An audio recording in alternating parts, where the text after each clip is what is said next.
علی بھی سوال ہے، جوڑے آسمانوں پر بنتے ہیں، اس سے متعلق قرآن و حدیث کی کیا تعلیمات ہیں؟ دیکھیں جی، جوڑے آسمانوں پہ بننے کا صرف ایشو نہیں ہے، بلکہ سب کچھ ہی آسمانوں پہ ہی ہو رہا ہے۔ تقدیر کے اندر تو اللہ تعالیٰ نے اپنے ڈیوائن وزڈم سے چیزیں لکھ دی ہوئی ہیں، ٹھیک، البتہ ظاہر ہے کہ اس کی ایگزیکیوشن دنیا میں ہوتی ہے، لیکن اس کا یہ مطلب نہیں ہے کہ آپ نے جو ہے وہ دنیاوی طور پہ نہیں چیزوں کو دیکھنا۔ لوگ جو ہے وہ شادی کے اوپر استخارے بھی کرواتے پھر رہے ہوتے ہیں۔ استخارہ تو بالکل اینڈ والی چیز ہے۔ استخارہ تو اللہ سے مشورہ ہے، بندوں سے بھی مشورہ کرنا ہے۔ نبی علیہ السلام نبیوں کے صحابہ سے مشورہ کرتے تھے، استخارے پہ نہیں سب کچھ چیزوں کو چھوڑ دیا ہوا تھا۔ دنیاوی طور پہ آپ نے رشتہ کرتے وقت دیکھنا ہے کہ معاملات کیسے ہیں۔ وہ مسلم شریف میں 4 چیزیں بتائی گئی ہیں کہ عورت سے 4 وجہ کی وجہ سے لوگ شادی کرتے ہیں: اس کی خوبصورتی کی وجہ سے، اس کی مال کی وجہ سے، اس کی حسب و نسب کی وجہ سے، اس کی دینداری کی وجہ سے۔ پھر آپ نے فرمایا کہ اللہ کے بندو دینداری کو دیکھا کرو، ٹھیک ہو گیا؟ تو ان چیزوں کو دیکھنا چاہیے۔ باقی اگر کسی کی قسمت میں کوئی مسئلہ لکھا ہے تو وہ تو آپ دیکھ لیں۔ حضرت نوح علیہ السلام اور لوط علیہ السلام 2 پیغمبر ہیں، سورہ تحریم کا آخری رکوع پڑھ کے دیکھ لیں، ان کی بیویاں بھی کافرہ نکلی ہیں۔ وہ ایک علیحدہ معاملہ ہے، اپنی طرف سے کوشش کریں۔ باقی تقدیر میں جو کچھ لکھا ہے وہ اللہ نے اپنے علم سے لکھا ہوا ہے، مستقبل میں ہونے والا، نہ کہ ہمیں اس تقدیر کا پابند کیا ہوا ہے، بلکہ جو کچھ ہونا تھا وہ اللہ کے علم میں پہلے سے تھا، نہ یہ کہ اس نے پابند کیا کہ ہم یہ کریں۔ جی، البتہ جب ہو جائے نا، پھر آپ یہ کہہ سکتے ہیں کہ میری نصیب میں یہ لکھا تھا۔ ایک بندہ پیپر دینے کے لیے اسکول ہی نہیں جاتا اور فیل ہو جاتا ہے، پھر کہ جی میری قسمت میں ہی لکھا تھا۔ وہ تو خود ہی نہیں گیا، خالی پیپر دیا ہے، فیل آیا ہے، ٹھیک ہے؟ تو قسمت میں یہ لکھا تھا کہ اگر خالی پیپر دے گا تو فیل ہی ہوئے گا، اور اگر پڑھایا دے گا تو پاس ہو جائے گا۔ یہ بھی لکھا سی قسمت، تو اسی وہ اڈاپٹ کر لیا، ٹھیک ہو گیا؟ باقی دعا کی تو امپورٹنس ہے۔ صحیح مسلم میں حدیث ہے، جو شخص یہ چاہے کہ اس کی عمر دراز کر دی جائے اور اس کے رزق میں برکت ہو تو وہ اپنے رشتہ داروں سے صلہ رحمی کرے۔ رشتہ داروں کے ساتھ اس نے سلوک کرنے سے آپ کی دولت بھی بڑھتی ہے اور عمر بھی۔ اور رشتہ داروں میں پہلے نمبر پہ ماں باپ، بیوی، بچے اور بہن بھائی ہیں، باقی بعد میں۔ لوگ رشتہ داروں سے فوراً سمجھتے ہیں کزنز، اور بہن بھائیوں کو چھوڑ دیتے ہیں، ماں باپ کو چھوڑ دیتے ہیں، بیوی بچوں کو چھوڑ دیتے ہیں۔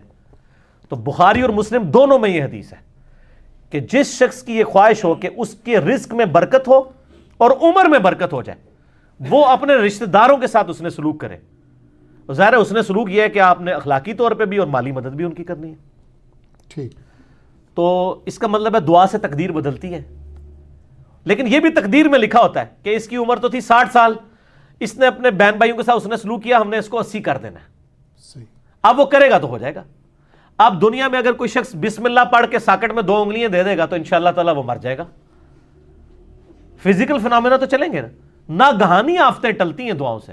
جو آپ آفت اپنے اوپر خود لائیں گے وہ تو نہیں ٹلے گی۔ آپ بسم اللہ الذی لا یضر پڑھ کے تو کوبرا سانپ کے منہ میں ہاتھ دے دیں تو یہ تو نہیں ہے، ناگہانی آفتیں ٹلیں گی۔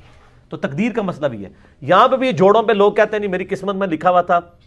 ہاں، جو ہو جائے اس کے بعد آپ کہہ سکتے ہیں، جس طرح بخاری مسلم میں آتے ہیں آدم علیہ السلام نے کہا کہ میری قسمت میں یہ لکھا تھا، تو ظاہر ہے پھر واقعی لکھا ہوا تھا۔ ایک بندے نے بھی غلط کام کیے نہیں اور کہ جی میری قسمت میں لکھا ہے کہ میں کرنا ہے، تو میں کہتا ہوں، ایک بندہ کہتا ہے میری قسمت میں لکھا ہے کل فجر کی نماز میں نے نہیں پڑھنی، تو سر میں ابھی آپ کی قسمت میں بدل دیتا ہوں کہ فجر کی نماز فلاں مسجد کی پہلی صف میں پڑھو، 1 لاکھ روپیہ لے لینا، یہ لو چیک۔ دنیا کے سارے شیطان مل کے تجھ سے ایک فجر نہیں چھڑوا سکیں گے، تو تیری قسمت اینج بدلی نا، ٹھیک ہے۔ اور تقدیر کے اوپر مسئلہ نمبر 104 ABC 3 میرے لیکچر ہیں، میں نے ڈیٹیل کے ساتھ اس میں بتایا کہ بدقسمتی انسان خود کماتا ہے۔ اور سورہ طٰہٰ کے اندر بھی ایک آیت آتی ہے، اب یہ کریٹیکل ٹاپک ہے تو میں وہ آیت چاہ رہا ہوں یہاں پہ کوٹ کر دوں، بالکل اینڈ کے اوپر جاتی ہے۔ اللہ نے فرمایا بدبخت کون ہوتا ہے؟ وہ ہوتا ہے جو اپنی بدبختی خود کماتا ہے۔ سورہ طٰہٰ کی آیت نمبر ہے 123۔ یہ اب انگریزی عربی میں بعض کا تو میں 2 کو 3 پڑھ جاتا ہوں، وہ اس طرح جڑا ہوا لکھا ہوتا ہے چھوٹا سا۔ اس میں ہے کہ آدم علیہ السلام کو جب اللہ تعالیٰ نے زمین پہ اتارا تو کہا قَالَ اهْبِطَا مِنْهَا جَمِيعًا، ہم نے کہا کہ اب تم دونوں زمین پر اتر جاؤ، بَعْضُكُمْ لِبَعْضٍ عَدُوٌّ، تم میں سے بعض کا دشمن ہوگا۔ فَإِمَّا يَأْتِيَنَّكُم مِّنِّي هُدًى، اب جب کبھی کوئی ہدایت کی بات میری طرف سے تمہارے پاس آئے گی، یعنی نبیوں کے ذریعے کتابیں، فَمَنِ اتَّبَعَ هُدَايَ، جو کوئی ہدایت کی پیروی کرے گا، فَلَا يَضِلُّ وَلَا يَشْقَى، جو کتابوں کی پیروی کرے گا نہ گمراہ ہوگا نہ بدبخت ہوگا۔ قرآن کی پیروی کرنے والا بدبخت نہیں ہوتا. سبحان اللہ. قرآن کہہ رہا ہے سورہ طٰہٰ آیت نمبر 123, جو نبیوں پر اتری ہوئی کتابوں کی پیروی کرے گا لا یضل ولا یشقا. ٹھیک ہے جی, نہ وہ گمراہ ہوگا اور نہ شکی ہوگا. کیوں؟ بدبختی انسان خود کماتا ہے. وہ چیز شیطان نے مسجد میں نہیں جانے دیا. میں کہتا ہوں آج اناؤنسمنٹ ہو کے مسجد میں نماز فی نماز کے اوپر 10,000 روپے گورنمنٹ دے گی, شیطان کا پیو بھی نہیں کچھ کر سکتا.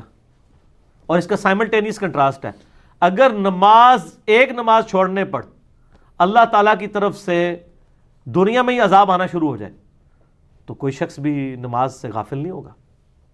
اگر انسان مسجد کی طرف نہ جائے تو اس کے پاؤں پہ اسی وقت فالج گرے تو اگلی نماز کے لیے تو کہے گا یا اللہ ایک بار میری ٹانگیں ٹھیک کر دے, میں پہلے جا کے مسیتی پہ جاؤں گا. تو دنیا کو اللہ نے فزیکل چیزوں کے ساتھ جوڑا ہوا ہے, آخرت چونکہ ادھار ہے, چھپی ہوئی ہے, اس لیے انسان جو ہے اس معاملے میں سستی کر جاتا ہے.